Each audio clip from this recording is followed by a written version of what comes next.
جی اگر بات کی جائے صوبت پور میں مہنگائی تو مہنگائی نے غریب عوام کی جو متوسط طبقے کی ہوش اڑا دی ہے.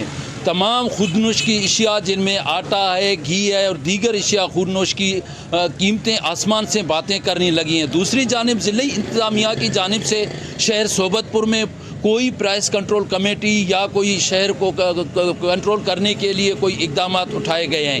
آئیے شہریوں سے معلوم کرتے ہیں صوبت پور شہر میں مہنگائی کے حوالے سے وہ کیا کہتے ہیں. مشکل اتنے بڑھ چکے ہیں، اتنا مہنگائی ہے، دال ہے، آٹا ہے، چینی ہے، سب چیز جو مہنگا ہو چکا ہے. خرید کرنا ہی غریب کی بس سے زیادہ ہو چکا ہے. بس نوتن لنگ کی مہنگائی اور 6000 نوتن مانے بینگن بے روزگاری ولن مہنگائی گڑا خدا ترسی کا حکومت پا گڑا سستائی کے بورا گئے اوراک نوت 6000 روپئی ہے.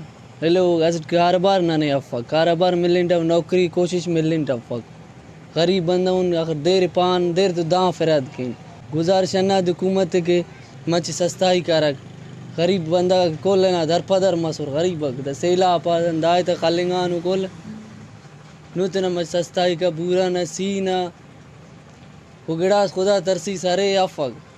حکومت کو چاہیے کہ وہ مہنگائی کو کنٹرول کرنے کے لیے اقدامات کرے اور ضلعی انتظامیہ کو شہر میں جو پرائس کنٹرول کمیٹی کے حوالے سے کا پابند کیا جائے تاکہ صوبت پور کے شہری بھی مہنگائی کے حوالے سے کنٹرول کرنے کے لیے اقدامات کیے جائیں. کیمرہ ٹیم کے ہمراہ سردار بنگل زئی وش نیوز صوبت پور.